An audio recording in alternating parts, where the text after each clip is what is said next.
você dirigia e você cuidava de roteiro. Só roteiro. Só roteiro. Como que tipo, você pegar uma história real, né, que nem no caso a gente já tinha conversado sobre isso, como fazer com a história do amor? Não, na adaptação do livro Contador de Histórias. Mas no caso do Retrato Falado, eram histórias assim, tipo, curtas metragens e de pessoas reais. Como que é você pegar, você tem que modificar alguma coisa, você tem que, ou não, é só pegar a história da pessoa e jogar no livro, no vídeo, como seria? Acho que tem dois jeitos de você pensar nesse caso. E aí história, não só do retrato, para longa-metragem, para livro, né? Ou você opta por ser um cara fiel e contar a história verdadeira, ou você opta por, assim, eu vou contar a melhor história possível, não importa se eu minta, omita, modifica ou não. Eu sou totalmente a favor da segunda versão. Sabe? O que a gente tem que fazer é contar uma boa história. Se é verdade ou não e tal, né? Não faz a menor diferença no final das contas. Mesmo porque o que a gente pensa que é verdade pode não ser verdade. Né?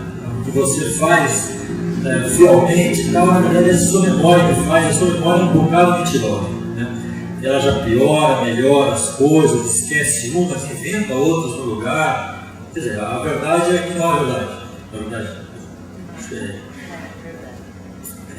Então eu esqueço bem essa história de ser fiel ao que aconteceu. Mesmo livro, eu faço bastante romance histórico e não me importo em mentir se não é um problema. Né? Desde que a mentira seja bem contada, né? Isso é fundamental. Se você vai mentir, mente direito. Não é todo mundo sabe isso aqui. Né? E aí o mentir é chegar na melhor história. No Retrato Falado, por exemplo, às vezes você vai mentir muito pouco, porque são histórias que as pessoas contam muitas vezes na vida. É aquela coisa que aconteceu com você que você sempre conta, né, para alguém e tal. Então você já contou essa história muitas vezes, você já mexeu nessa história, já fez umas adaptações, né? Essa história já vem redondinha para você. E a gente recebia muitas histórias. Teve semana a gente recebia 700 cartas, né? Coisa de doido. Mas ficava em 200 e tal.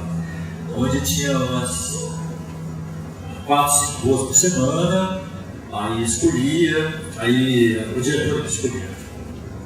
No final das contas, tinha 2 caras que faziam ali a triagem, escolhia algumas, aí ele dizia quais seriam filmadas, aí esses 2 jornalistas iam para onde estava a pessoa e faziam as gravações das entrevistas que já eram as usadas.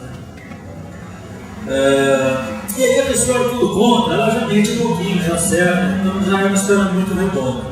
Mas assim, às vezes você sempre tem que fazer os diálogos, né? Deixar o diálogo mais esperto e tal, mais ágil, dar uma economizada em colocações. Às vezes acontece uma coisinha no papo, né? Em casa, a outra na sala. Tudo essas coisas na sala, então você ajeita para ser mais fácil de produzir e tal. Às vezes tem 2 personagens que fazem a mesma função, 2 amigas. Aí você mata uma delas, passa para uma só, você junta as 2 numa só. Né? Isso é muito comum de acontecer, você tem que juntar personagens, né, da vida real para a sua ficção. Então você vai adaptando, sabe? O final, por exemplo, você sempre tem que achar um fechinho, às vezes melhor, uma boa fala, uma coisinha, né? Então tinha que mexer um tanto, mas nem era muito não. Né? Mesmo esse contador de histórias do Roberto Carlos, ninguém sabe, né? Nós da equipe, assim, a gente não sabe se é tudo verdade. A gente nem sabe se a Marguerite existiu. A gente pesquisou, tem uma pessoa que conheceu a Marguerite, mas não achou mais nada dela, dessa francesa. Ela pode ser uma italiana, ela pode não ter existido, pode ser tudo mentira, a gente não sabe. Né? E tanto que o nome é o contador de histórias, já dá para desconfiar aí, é o cara que conta histórias, né? Pode ser verdade, né? E no final tem uma frase até que a gente deixa claro isso, né? Os roteiristas ali conversando, né? A gente pensou, não, a gente não sabe se é verdade, vamos provar a frase para...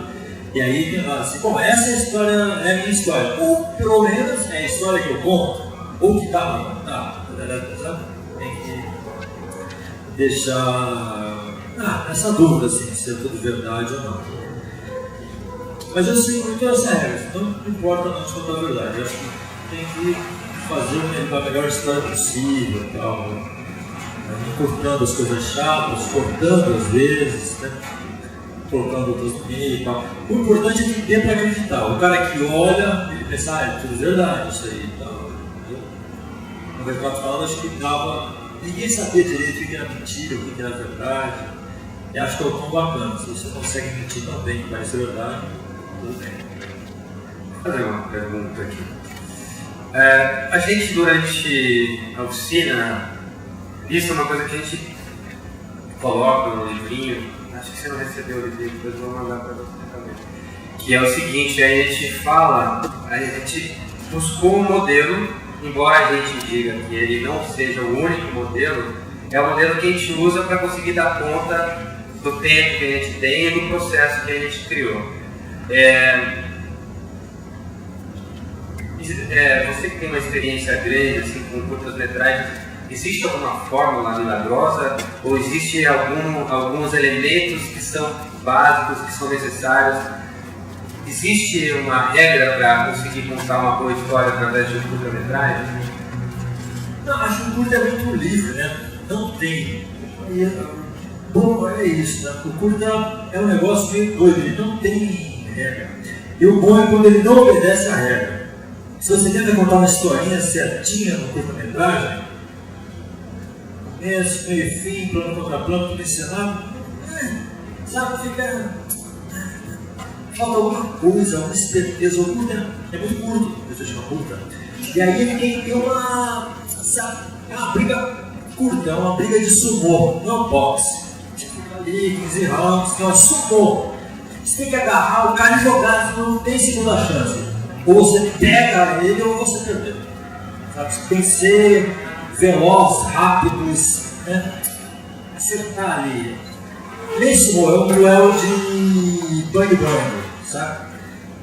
Não tem segunda chance. Curto é curto, é pá! Ou você errou ou você acertou.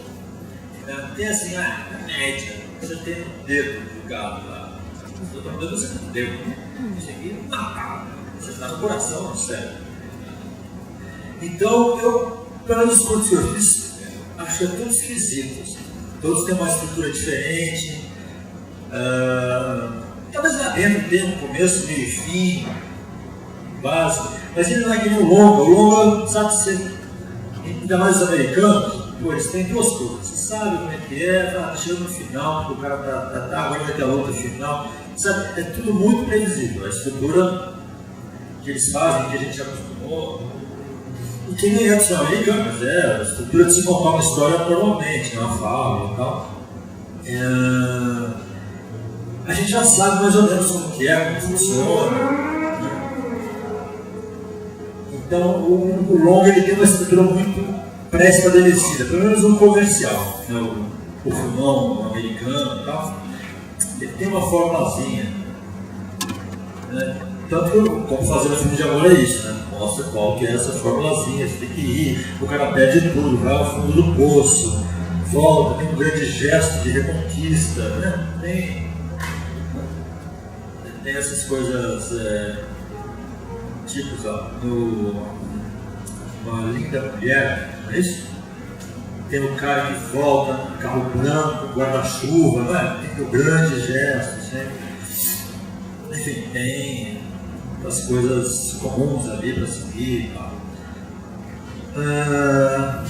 E o curta não. O curta você pode fazer uma coisa muito estranha, você pode começar com uma entrevista, é o cara contando, aí ele morre, e aí continua, e vê o que aconteceu antes com ele, para ele chegar lá e estar falando aquilo.